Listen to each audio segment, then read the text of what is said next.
What's inside a kidney? Well, we'll expose the central area and then the outer area.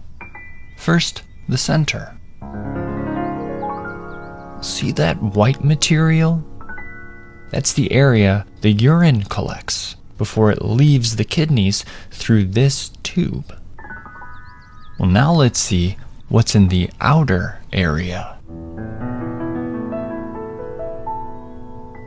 You see those triangles? Blood enters the kidney through this tube and travels up to these triangles where urine is removed from the blood. That urine travels to the center and leaves through this tube. And the clean blood leaves through this one.